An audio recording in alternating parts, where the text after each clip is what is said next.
Please subscribe and don't forget to press the bell icon to get notified whenever we upload a new video.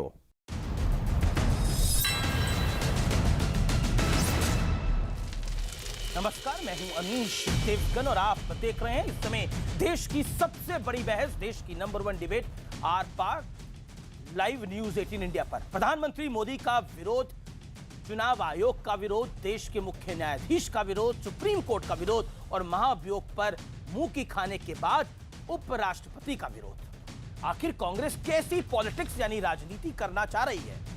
सियासी फायदे की सोच रखना किसी भी राजनीतिक दल का अधिकार है, लेकिन क्या सियासत के लिए हम संवैधानिक संस्थाओं पर प्रहार करेंगे, लोकतंत्र की मर्यादाओं को ताक पर रख देंगे? ये तमाम सवाल इसलिए खड़े हो रहे हैं क्योंकि कांग्रेस जोर शोर से महाभियोग का ढिंढोरा पीट रही थी, लेकिन उपराष्ट्रपति वेंकैया नायडू ने इसे सिरे से खारिज कर दिया। देश के तमाम दिग्गज लीगल एक्सपर्ट्स ने भी इसे सिर्फ और सिर्फ कांग्रेस का सियासी दांव बताया। तो क्या वाकई कांग्रेस ने राजनीति की गलत दिशा पकड़ ली है? आज इसी पर होगी देश की सबसे बड़ी बहस। महाभियोग पर बिगड़ा कांग्रेस का सियासी खेल, अब क्या करेगी कांग्रेस?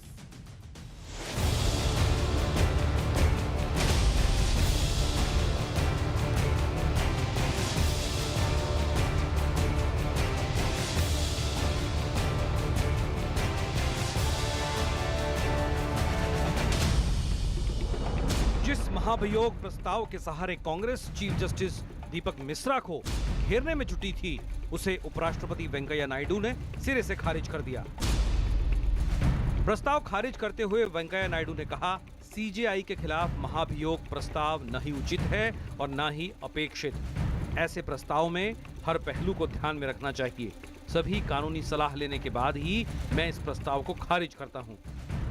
हर विषय में संविधान की अवहेलना कर रही है, संविधान के संस्थाओं का अवहेलना कर रही है। अपने आप में ये फैसला गैर कानूनी है, गलत है, इलीगल है। जल्दबाजी चेयरमैन साहब ने दिखाई है, उस पे भी हम चिंतित हैं। It is going to be challenged, I am sure, by some of these MPs. राष्ट्रपति ने इसको फ्लिम्जी ग्राउंड पर रिजेक्ट कर दिया है।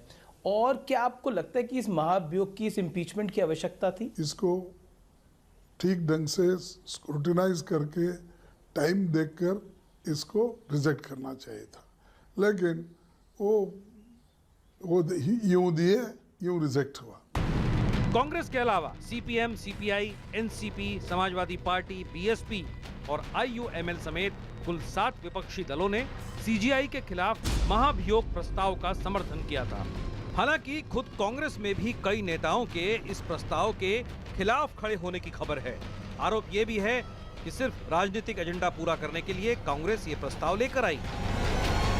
कोई भी आपका पॉलिटिकल एजेंडा जो होता है उसको पॉलिटिकली सॉल्व कीजिए। ये लास्ट था जुडिशरी जिसको आप गिरा रहे हो। उधर राहुल गांधी संविधान बचाने के नाम पर मैदान में कूदे और पीएम मोदी पर जमकर वार किया। चार जनता से जाकर न्याय मांग रहे हैं, सुप्रीम कोर्ट को कुचला जा रहा है। राहुल गांधी के आरोपों पर पलटवार करते बीजेपी अध्यक्ष अमित शाह ने कहा, अगर ऐसी कोई पार्टी है जिसने हमारे संविधान की भावना को नष्ट किया है तो ये कांग्रेस है, क्योंकि कांग्रेस लोकतंत्र का शासन नहीं चाहती बल्कि वंशवाद का शासन चाहती है। महाअभियोग भारत की जनता लाएगी। लेकिन आज बड़ा सवाल ये है कि क्या महाभियोग प्रस्ताव खारिज होने के बाद कांग्रेस का सियासी खेल पूरी तरह से बिगड़ गया है? आज इसी पर होगी देश की सबसे बड़ी बहस। और अब विश्लेषण सुनिए। लोकतंत्र में मर्यादा लांघते विरोध तंत्र का विश्लेषण आज इस प्रकार है। पहले चुनाव आयोग, फिर चीफ जस्टिस ऑफ इंडिया यानी सुप्रीम कोर्ट और अब उपराष्ट्रपति पर कांग्रेस का निशाना। तमाम संवैधानिक संस्थाएं हैं, संवैधानिक पद है। राजनीतिक मकसद के लिए न्यायपालिका को घसीटना बेहद गलत है। इस देश की कि हर व्यक्ति की आस्था कोर्ट पर होती है। जब भी घर में या घर के बाहर कुछ बिगड़ जाता है तो कहते हैं कोर्ट सुलझा देगा, तो उस पर विश्वास बहुत अटूट होता है। उस अटूट विश्वास को नहीं तोड़ना चाहिए।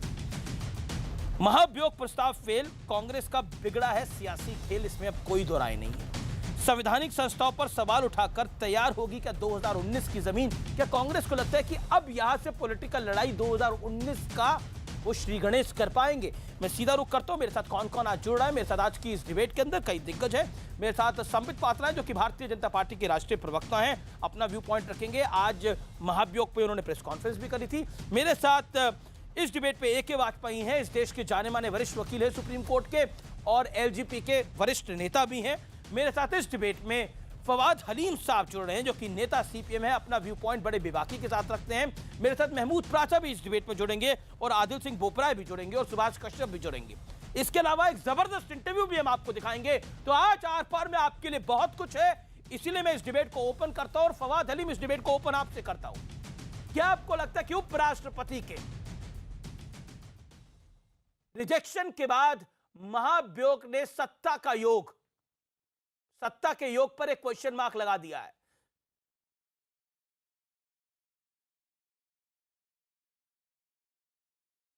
जी, पहली बात तो मैं कहना चाहता हूं कि जब संविधान के 3 स्तंभों में कोई अगर मतभेद हो और एक स्तंभ के सामने दूसरे एक स्तंभ का विचार विमर्श का कोई विषय स्थापित होता है, तो ये हमारा लोकतंत्र में लाजमी है कि हमारा जो संसद है वो संसद के जो मान्यवर है, जो उपराष्ट्रपति भी है, लेकिन यहाँ पर राज्यसभा के वो चेयरमैन हैं, वो राज्यसभा के चेयरमैन सभी दलों के लोगों को साथ में लेकर के एक मत तक पहुँचे। ये हमें जानना ज़रूरी है कि हमारे जो चेयरमैन ऑफ राज्यसभा है, जब उन्होंने ये सिद्धांत लिया, उन्होंने बाकी सब राजनीतिक दलों के लोगों को साथ में ले करके, क्योंकि ये दूसरा एक जो संविधान का स्तंभ है, हमारा जो विचार व्यवस्था है, के ऊपर में एक सवाल लगाया जा रहा है। जब ये सवाल का निर्णय ली जा रही है, महाभियोग को रिजेक्ट करके वाइस प्रेसिडेंट ने गलती करी है। नहीं, एक सेकंड, एक सवाल का जवाब दीजिए। नहीं, रुकिए। महाभियोग को रिजेक्ट करके क्या उपराष्ट्रपति ने गलती करी है? सीधा सवाल मेरा ये है। देखिए, आज अगर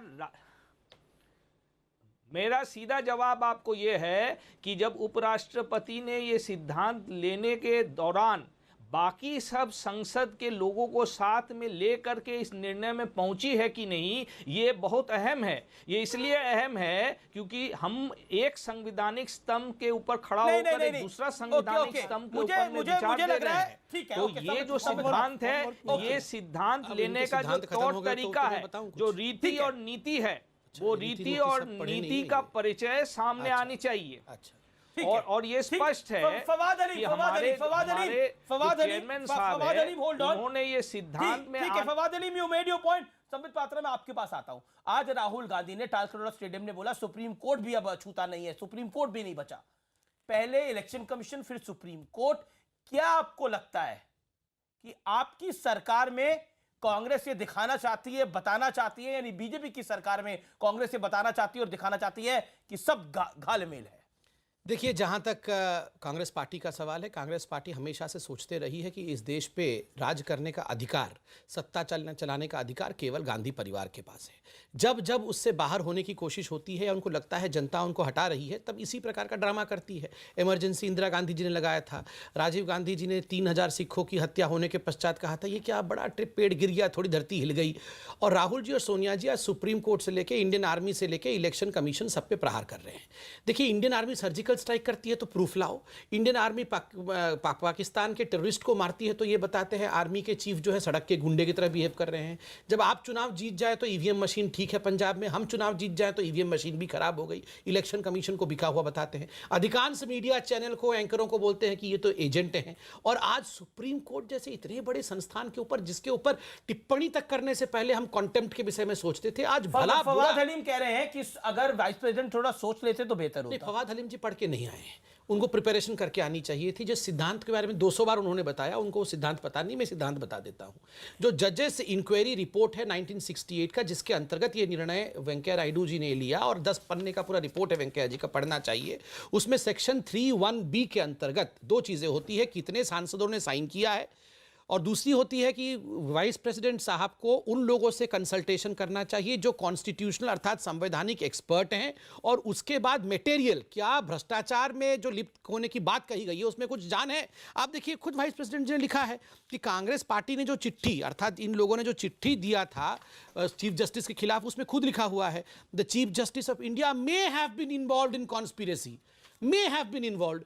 अरे आपके पास पुख्ता सबूत नहीं है, जब तक पुख्ता सबूत नहीं होगा तब तक मे हैव बीन से काम नहीं चलता है। Okay Fawad Ali 30 second respond. Fawad Ali ji ये बात मैं धन्यवाद देता हूं संबित पात्रा को कि ये उन्होंने स्पष्ट कर दिया कि हमारे राज्यसभा के चेयरमैन ने बाकी सब दलों के लोगों को लेकर के ये सिद्धांत तक नहीं पहुंचे।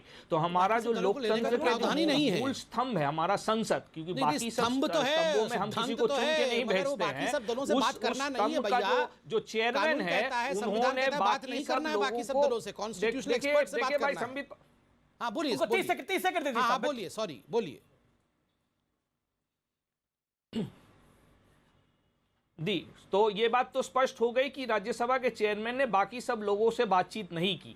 दूसरी बात ये है कि ये विषय जो यहाँ पे सामने आई है ये उस वक्त सामने आई है या उस वक्त से पहल शुरू हुई है जब विचार व्यवस्था के जो कोलिजियम है, कोलिजियम के 5 लोग नहीं, मुझे लगता है कोलिजियम वाले मुद्दे को नहीं, मुझे लगता है नहीं, कोलिजियम वाले मुद्दे को बीच में नहीं लाना चाहिए। कोलिजियम वाला मुद्दा उससे नहीं, कोलिजियम वाला मुद्दा उससे जुड़ा हुआ नहीं, मुझे लगता है ये नाजायज है। ये हम चाहते हैं कि अब जुडिशरी का जो इंटरनल मैटर है वो खुला खेल बन जाए यहाँ पर। और नहीं कोलिजियम वाला मुद्दे पे डिस्कशन करनी है, ये कोलिजियम वाला मुद्दे पे डिस्कशन ही नहीं है, ये महाभियोग पे डिस्कशन है। मेरे साथ इस समय, मेरे साथ स्टूडियोज के अंदर इस समय आदिल सिंह बोपराय बने हुए हैं, कांग्रेस के प्रवक्ता।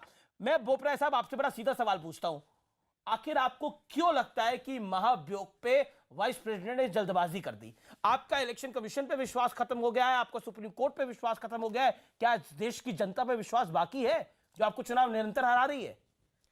अमीश भाई, कल अगर आप, मैं या संबित भाई नोएडा अथॉरिटी को एक फॉल्स एफिडेविट देते हैं और उस बेसिस पे नोएडा अथॉरिटी आपको, मुझे या संबित भाई को 2 एकड़ ज़मीन अलॉट करती है, तो हम तीनों के खिलाफ 420 का पर्चा होगा, पहली बात।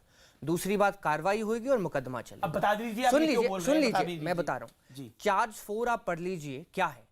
चार्ज 4 ये है कि जज साहब ने 1985 में, जज साहब यानी chief justice of India, complete करने दीजिए अमीश भाई, एक फॉल्स एफिडेविट फर्निश किया था और उस बेसिस पे उड़ीसा गवर्नमेंट ने उन्हें 2 एकड़ जमीन दी थी। अब पूरा सुनिए, बड़ा महत्वपूर्ण विषय है जी, पता है एडीएम मुझे, जी कंप्लीट कर दीजिए अमीश भाई काइंडली। संबित भाई 1985 आपको तो पड़ा होगा 1985 में एडीएम ने, जो एक क्वासी जुडिशियल अथॉरिटी है, उन्होंने एक फाइंडिंग दी कि देखिए ये एक जाली मिसरिप्रेजेंटेशन और फॉर्ज एफिडेविट है।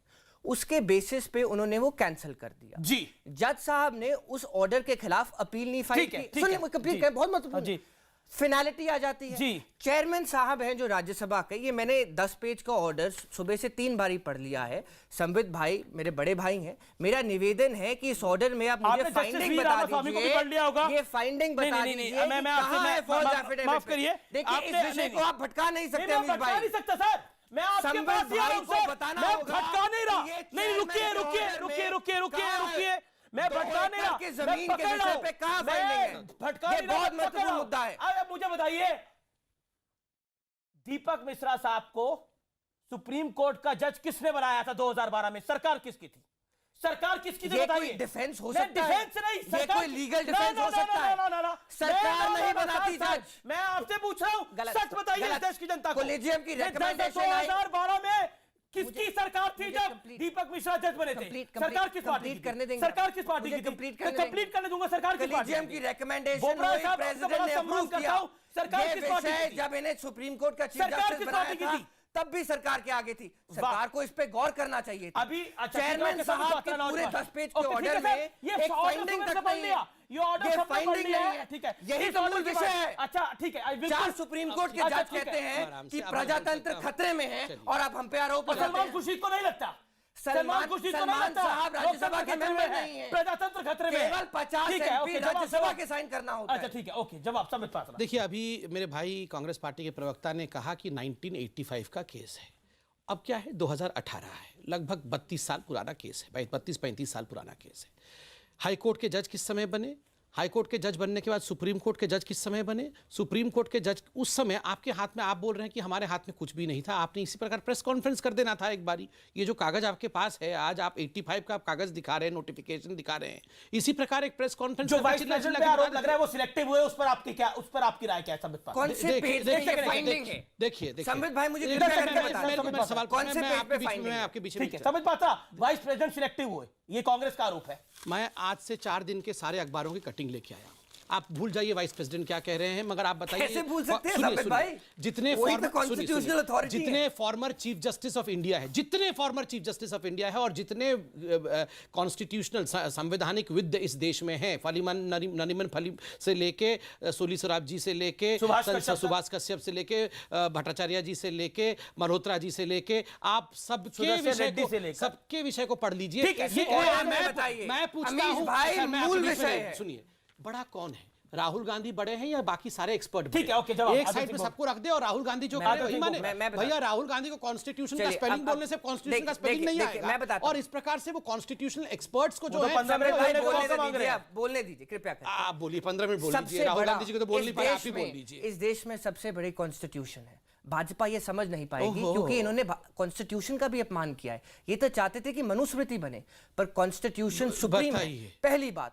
दूसरी बात, इनको तो सुबह से शाम भाई तक अभी भी मूल विषय को भटका रहे हैं। मैंने एक सीधा सवाल पूछा है, इस 10 पेज के ऑर्डर में फॉल्स एफिडेविट के बारे एक फाइंडिंग दे दीजिए। अमित भाई आप दे दीजिए मुझे, आप दे दीजिए, हमारे बाकी मित्र दे दीजिए, फाइंडिंग दीजिए फॉल्स एफिडेविट पे। बाकी लोग भी पैनल पे हैं। 5 सेकंड में पढ़िए पैरा 11 पढ़िए। सर ऐसे चिल्ला के नहीं, आराम से। The honorable members of parliament who have presented the petition are unsure of their own cause. Page 1 of the petition uses phrases such as, the facts and the circumstances related to the Prasad Educational Trust can show prima facie evidence suggesting that the Chief Justice of India may have been involved. मतलब खुद Congress party के लोग कह रहे हैं हमारे पास तथ्य नहीं है, हमारे पास तथ्य नहीं है, मगर हो सकता है, पूरा पढ़े। मैं तो चाहता हूं पूरा पढ़े, मैं तो चाहता हूं पूरा पढ़े सब भाई। बताइए एफिडेविट कहां है? The Chief Justice of India, that he too was likely to fall into this. पूछिए तो सही, एफिडेविट कहां है? एक वाजपेयी वेट कर रहे हैं। वाजपेयी साहब, जस्टिस समलेश्वर का बहुत नाम लिया जाता है। जस्टिस समलेश्वर कह रहे हैं, मैं नहीं जानता कि देश को महाभियोग से इतना प्रेम क्यों है। महाभियोग हर समस्या का समाधान नहीं हो सकता, ऐसी समस्याओं से निपटने के लिए अन्य रास्ते हैं। सुभाष कश्यप, महाभियोग प्रस्ताव पूरी तरह दलगत राजनीति से प्रेरित है। बी सुदर्शन रेड्डी, ये उन सियासी दलों के लिए आत्मघाती कदम है जो महाभियोग लेकर आए हैं। बतौर वकील बिल्कुल सही कहा, सुप्रीम कोर्ट के वकील आप क्या कहते हैं? बिल्कुल सही कहा। और राहुल गांधी कह रहे हैं सुप्रीम कोर्ट पर भी विश्वास नहीं है। बिल्कुल सही कहा, ये प्योर राजनीति हो रही है, और ये जो चेयरमैन साहब ने रिजेक्ट किया, उसका उनको पावर है रिजेक्ट करने की। I just read out section 3(1) में क्या कहते हैं? आप मुझे इसका पॉलिटिकल जवाब दीजिए। पॉलिटिकल जवाब यह है सीधा कि आप इसका सीक्वेंस ऑफ इवेंट्स देखिए। 11 तारीख को राहुल गांधी ने प्रेस कॉन्फ्रेंस की, उसके बाद 18 को प्रेस कॉन्फ्रेंस थी, और ये इंपीचमेंट मोशन पिटीशन 30 जनवरी को साइन होना शुरू हुआ है। ठीक है। और जब आपने यहाँ पे प्रोग्राम भी किया था इस पे, और उसके बाद वेट करते हैं कि जस्टिस लोया का कब जजमेंट आएगा। जैसे ही जजमेंट आया, उसके नेक्स्ट इंपीचमेंट पिटीशन फाइल कर दी।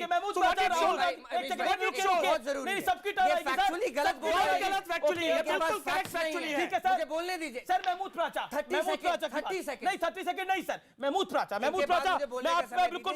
महमूद प्राचा, राहुल गांधी कहते हैं कि सभी संवैधानिक संस्थाओं पे आरएसएस के लोग बिठाए गए हैं। मोदी सरकार ने संसद को चलने से रोका है, और साथ ही साथ सुप्रीम कोर्ट भी अब सुरक्षित नहीं है, यह कहा जाता है।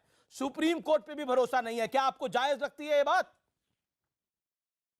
महमूद प्राचा, देखिए, जो हालात हैं, जो हालात चल रहे हैं, जिस वक्त एनआईए, सीबीआई, इलेक्शन कमीशन और अब मीडिया भी बोल दीजिए, सुप्रीम कोर्ट छोड़ क्यों दिया? हर जी मीडिया भी बोल दीजिए। सब बोल रहे तो मीडिया भी है। इस देश के चारों स्तंभ बिके हुए हैं। बोलिए खुलकर सर। चलिए, आपकी मांग पे मीडिया भी, बिल्कुल आपकी मांग पे मीडिया बिल्कुल। अब आगे सुनिए, ये अगर राहुल जी क्या, मोदी जी क्या, या आरएसएस के संघ संचालक कोई भी बोले तो ये बात में अतिशयोक्ति नहीं है, ये बात सच्ची है। अब पहले हम इस केस पे आ जाए जिसके लिए आज इतनी बहस चल रही है। बताइए महाभियोग आपको जो- क्यों लगता है, जिसपे हमारे आपको वेंकैया क्यों नायडू लगता है कि सुप्रीम कोर्ट भी ठीक से काम नहीं कर रहा, क्यों लगता है ऐसा?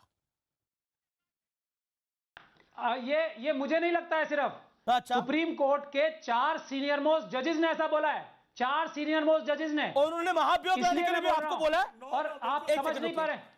अब आपके सर आप उसी में से आपको ये बात उसी समझ में उन्हीं नहीं आ जजेस पा रही में थे, है। जस्टिस चमलेश्वर कह रहे हैं जो प्रेस कॉन्फ्रेंस में थे कि महाभियोग से इतना प्यार क्यों हो गया सबको? समझ में नहीं आ पा रही है सर अभी आपको आवाज समझ में आएगी। अब जो वेंकैया नायडू की जजमेंट है, जी देखिए, प्राचा साहब, आप संबित पात्रा जी माफ को करिए, पढ़ने एक देते हैं, चीज मुझे को नहीं पढ़ने कोट देते। कर रहा हूं तो मैं। देखिए, आज आप जब कोर्ट में माफ मौजूद थे कीजिए, दीपक मिश्रा माफ की, कीजिए, उस बात को मैं कोट मैं- कर रहा हूं सर, उस बात को मैं जी। रिपोर्ट कर रहा हूं सर। आप जी, सुनिए, जी। आप वहां जी, पर आज एक जी। केस लेकर गए थे, मैं आपको बताता हूं, और उसमें सीजीआई ने बोला, डू यू जी, थिंक जी, एनीवन विल जी, कमिट जी। Sati by looking at the film? आप चाहते थे पद्मावत फिल्म का आखिरी सीन हटाया जाए, ये बात सच है कि गलत है?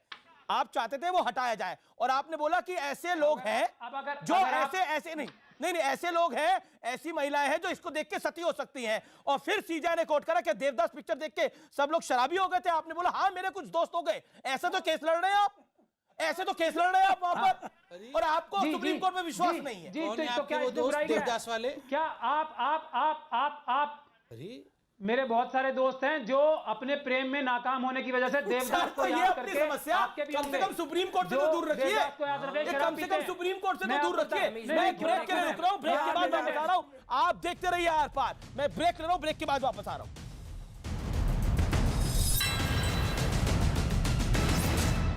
वेलकम बैक, आप देख रहे हैं आर पार, और इस दौर में मैं तमाम पॉलिटिकल रिप्रेजेंटेटिव से बोलूंगा कि आप अपनी बात जो है बेबाकी के साथ रखें, लेकिन अपने टर्म पर रखें, अपने टाइम पर रखें। मैं प्राचा साहब आपके पास आता हूं, और बहुत 30 सेकंड में आपसे एक बड़ा संक्षेप सवाल पूछना चाहता हूं। बार बार ये कहना आरएसएस और बीजेपी के कारण लोकतंत्र खतरे में चला गया है, ये पिछले 3-4 साल में एक बड़ा फैशन हुआ है। लेकिन मैं आपसे ये कहना चाहूंगा कि आप 2 बड़े कारण मुझे बताइए। आपको लग रहा है कि सुप्रीम कोर्ट ठीक से काम नहीं कर पा रहा, बताइए ना आप मुझे 2 बड़े कारण। मैं आपको बताऊंगा, लेकिन पहले जो आपने मेरे ऊपर पर्सनल टिप्पणी की उसका जवाब देना चाहूंगा एक 30 सेकंड में या 5-10 सेकंड में। जी 10 कि आज का जो मेरा केस था वो स्वामी अग्निवेश साहब के नाम से था, और मैं नहीं समझता महिला अधिकारों के लिए उनसे बड़ा कोई व्यक्ति है जो हमारे देश में महिलाओं के लिए काम कर रहा है। तो ये मैंने यही कहा था कि उनका विचार ऐसा है कि पद्मावत फिल्म जो है अरे सर, उसमें मेरा तो एक जो है बतौर जर्नलिस्ट से ज्यादा हाँ, एक इस देश के नागरिक के नाते एक अनुरोध होगा आपसे। इस देश में बड़े सारे केस पेंडिंग रहते हैं, कई लोगों के पेंडिंग भी होंगे सुप्रीम कोर्ट के अंदर। आपके दोस्त शराब ज्यादा पीने लगे, किसी में प्यार से धोखा खाकर, इस तरह के केस अगर जाएंगे, इस तरह के केस अगर जाएंगे, तो मुझे नहीं लगता कि कोई बड़ा हल निकल पाएगा। ये केस नहीं था, मैं आपको नहीं, ठीक है, मैंने केस पढ़ लिया, वही बता रहा हूं कि केस शराब पीने का नहीं था, देवदास बेचारा परेशान कर रहे हैं उसको। आप मेरे ये चीफ जस्टिस साहब लाए थे देवदास को, मैं नहीं लाया था बीच में। ठीक है, नहीं आप फोटो भी देवदास दिखा रहे हैं, आप संबित देखिए पात्रा बगल में। साहब चीफ जस्टिस साहब मैं नहीं लाया था। तो मैं यही कह रहा हूं, पात्रा साहब, संबित पात्रा साहब, मैं देवदास को नहीं लाया था। चीफ जस्टिस अरे साहब आप ने देवदास मुझसे को एक छोड़ सवाल दीजिए पूछा ना, था, हमें उसका देवदास जवाब से दिया था करना मैंने। क्या है, अब हमें आ क्या जाए, मतलब है देवदास से, अब छोड़ दीजिए उसको। तो अगर तो आप लाए ना राहुल जी के बारे में देवदास को, बोलिए। आप बीच में लाए अनीश देशमुख साहब, मेरे पर्सनल केस। हाँ, तो अब मैं आपको बताता हूं कि बीजेपी ने क्या किया। बीजेपी ने सबसे पहले राहुल तो जी के बारे में इलेक्शन बोला तो कमीशन बीजेपी जैसी के बारे में इंस्टीट्यूशन बोलेंगे, बताइए। को तब वो फेल हो गए, आपके राहुल फ्रेंड जी भी के फेल हो बारे गए, में प्यार में बताता फेल हो हूं। गए, पूछिए, राहुल राहुल गांधी जी राजनीति में फेल हो गए। फेल तो मोदी जी अब होंगे। बताइए अब हम क्या करें।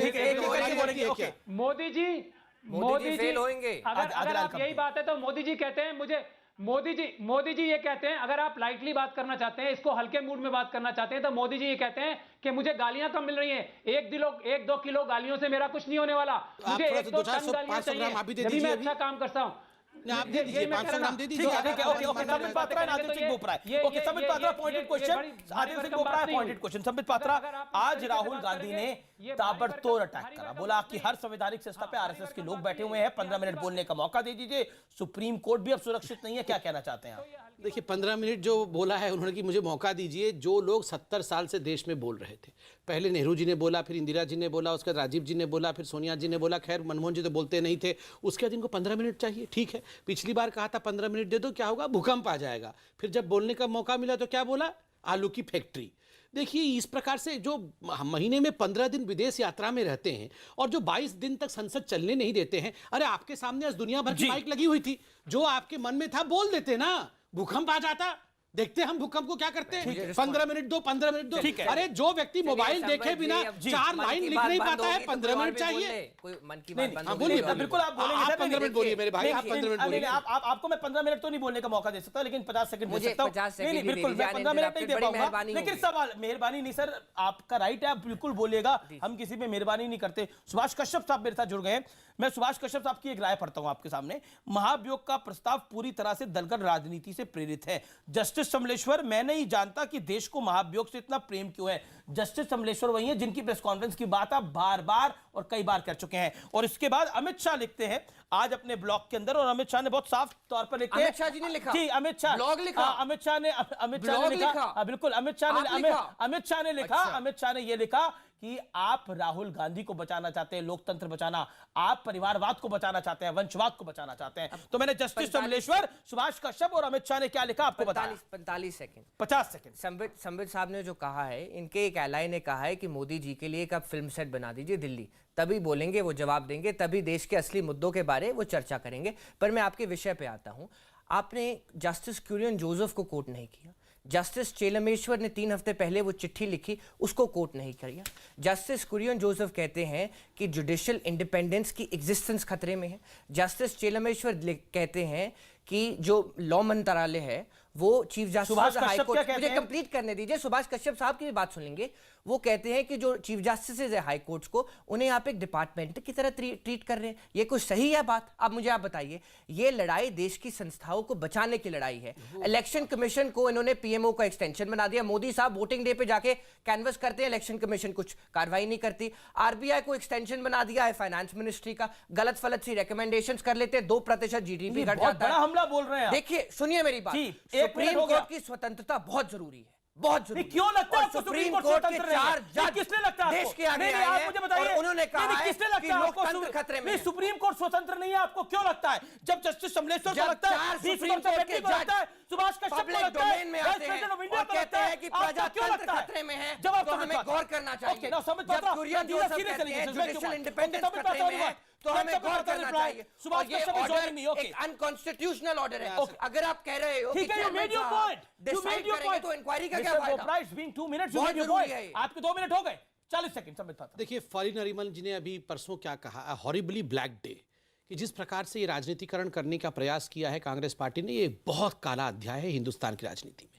कमिटेड, यहाँ सुभाष कश्यप जी बैठे हैं, हम सबसे ज़्यादा ज्ञानी हैं, क्या ये हकीकत नहीं है? कमिटेड जुडिशरी को लाने का जो प्रयास कांग्रेस पार्टी ने किया था, एएन रे को किस प्रकार उन्होंने सुपरसीड करके चीफ जस्टिस बनाया था। जस्टिस खन्ना आज भी यादें हम सबके दिलों में बसते हैं। जिस प्रकार से बिहार के क्यों कह रही है कांग्रेस की सुप्रीम कोर्ट स्वतंत्र नहीं है, इलेक्शन कमीशन स्वतंत्र नहीं है, आरबीआई स्वतंत्र नहीं है, किसके अधीन होना चाहिए? देखिए, ये जो कह रहे हैं कि मशीन खराब हो गई है, ईसी खराब हो गया है, ईवीएम खराब हो गया है, सुप्रीम कोर्ट खराब हो गया है, खराब ये सब नहीं हुए हैं। खराब कांग्रेस की लीडरशिप हो गई है, नॉन परफॉर्मिंग कांग्रेस की लीडरशिप हो गई है।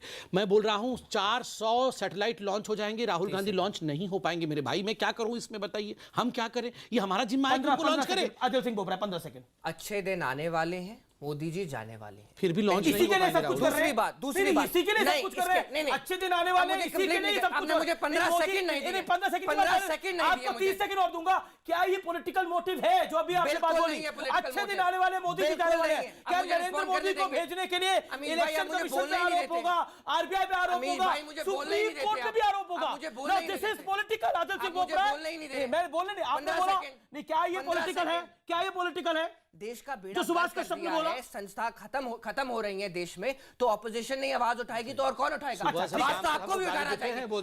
आखिरी हम तो डिबेट कर रहे हैं, क्या बोलते हैं एजुकेशन करना चाहिए, हां करना चाहिए। 15 सेकंड दीजिए। जी जी, जुडिशियल अपॉइंटमेंट्स की हमारे बड़े भाई ने बात की। ओके, जस्टिस जोसेफ और जस्टिस इंदु मल्होत्रा के अपॉइंटमेंट से 4 महीने से बैठे हुए हैं। पॉलिटिकल मोटिव है।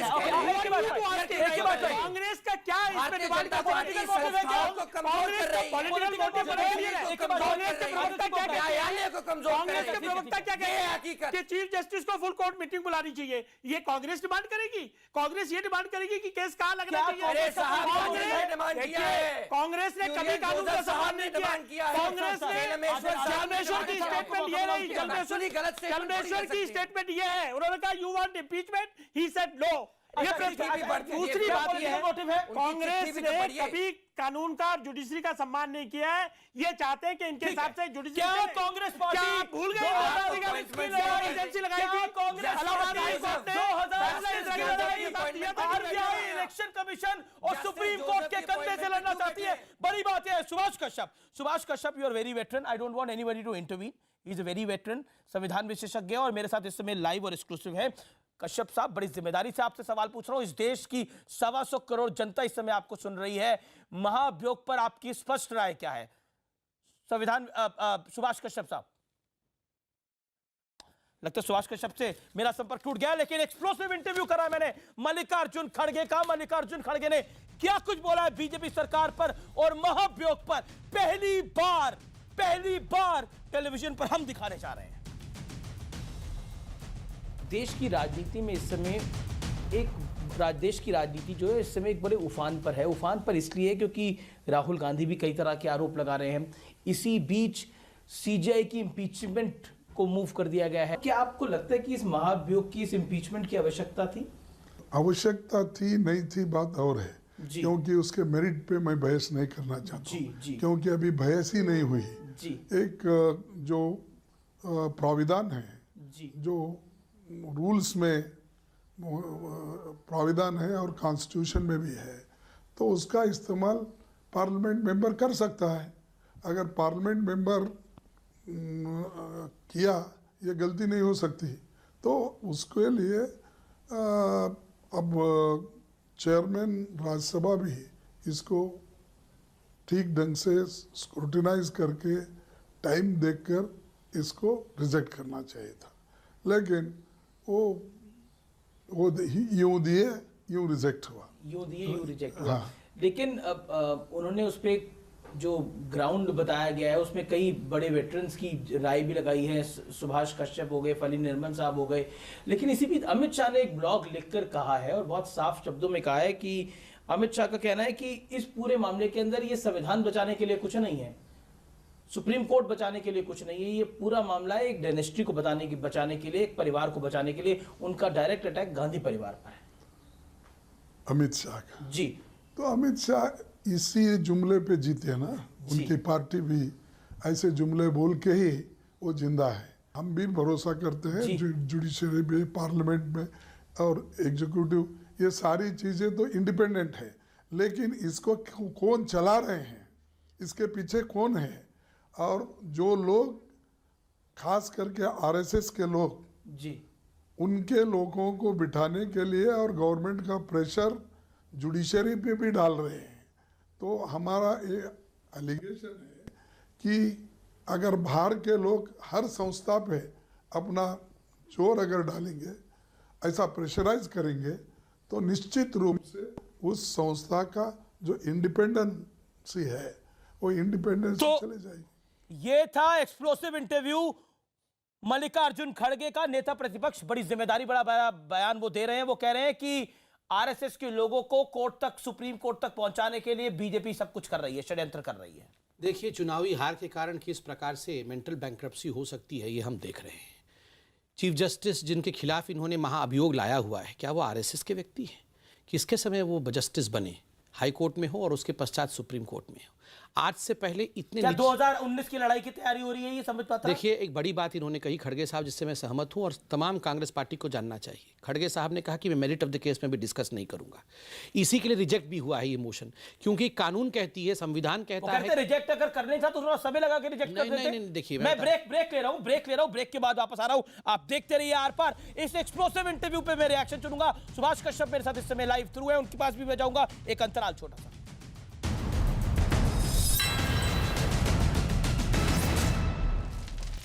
मेरे साथ सुभाष कश्यप साहब मौजूद हैं, संबित पात्रा मौजूद हैं, आदिल सिंह बोपरा है, फवाद हलीम है। सुभाष कश्यप को की काफी देर से इंतजार कर रहे हैं, मुझे उनके पास जाना होगा। सुभाष कश्यप साहब, मैं आपके पास आता हूं और आपसे सीधा सवाल पूछता हूं। महाभियोग को अगर आपको 50 सेकंड में बताना होगा ये क्या है, तो आप क्या बताएंगे? क्या आपको ये पॉलिटिकली मोटिवेटेड दिखता है या नहीं दिखता? सुभाष कश्यप जी।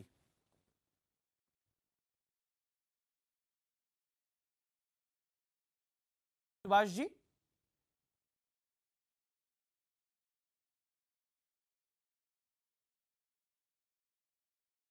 सुभाष कश्यप साहब, आपको मेरी आवाज मिल रही है?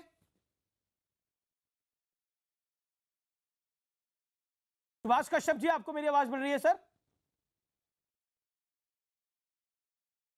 लगता है आवाज नहीं जा पा रही। फवाद हलीम, क्या 2019 का मुकाबला सुप्रीम कोर्ट को गलत बताकर, इलेक्शन कमीशन को गलत बताकर, मीडिया को गलत बताकर ही करा जाएगा?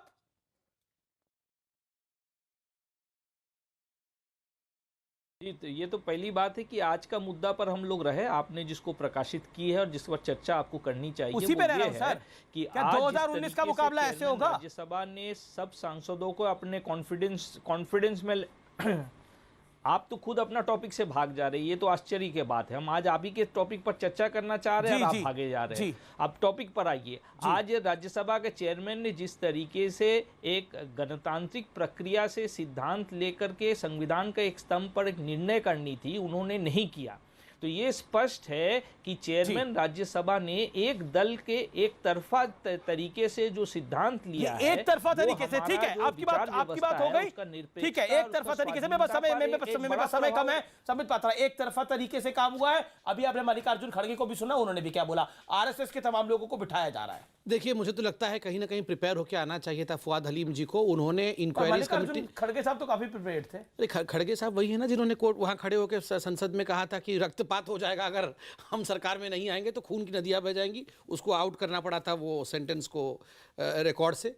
देखिए, ये जो बौखलाहट कांग्रेस पार्टी की है सत्ता में किसी भी कीमत पे आना है, मैं आपको बोल रहा हूँ कांग्रेस के खिलाफ जो महाअभियोग था लोगों का, वो 2014 से शुरू हुआ है, कर्नाटक में भी चलेगा और 19 तक कांग्रेस इम्पीच्ड हो जाएगी। ओके, जनता आपके खिलाफ महाअभियोग लाएगी, संबित पात्रा ने प्रेस कॉन्फ्रेंस में भी बोला था। 30 सेकंड। देखिए, भाजपा अहंकार गई है, दिक्कत इनकी अहंकार गई है, पहली बात।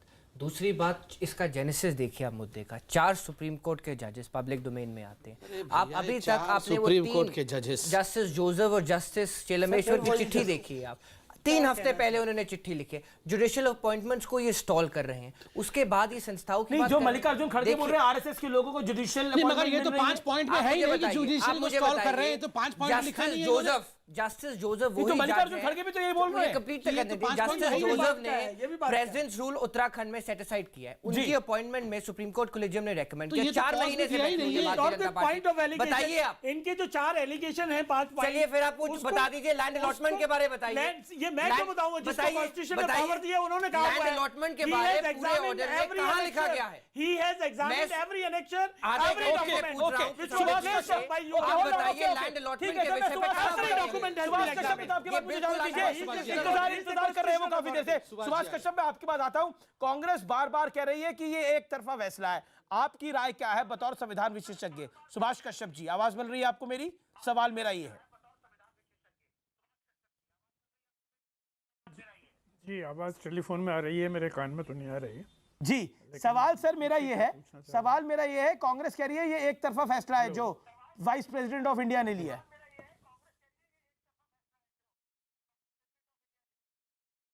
देखिए, वाइस प्रेसिडेंट ऑफ इंडिया ने तो कोई नहीं लिया फैसला, लेकिन सभापति राज्यसभा ने जो निर्णय लिया है, मैं समझता हूँ कि वो पूरी तरह से न्यायोचित है और उनके अधिकार का सही प्रयोग है। क्या कहना चाहते हैं आप इस महाभियोग को, क्या कहना चाहते हैं? जो नोटिस दिया गया था, उसमें जो चार्जेस लगाए गए थे, जो आरोप लगाए गए थे, वो सब्सटेंशियल नहीं थे और on the face of it mala fide लगते थे और प्राइमा फेसी केस कोई बनता नहीं था, क्योंकि 5 चार्जेस में एक में कहा गया था कि मे बी इन्वॉल्व, दूसरे में कहा गया था इट अपीयर्स, तीसरे में कहा गया था इट इज़ लाइकली। तो इसके मायने जो लोग नोटिस दे रहे थे वो भी आश्वस्त नहीं थे अपने आरोप के सही होने के बारे में। आपने ये क्यों कहा, ये आपने एक बयान क्यों दिया कि महाभियोग पूरी तरह से दलगत राजनीति से प्रेरित है, ये पॉलिटिकल महाभियोग है?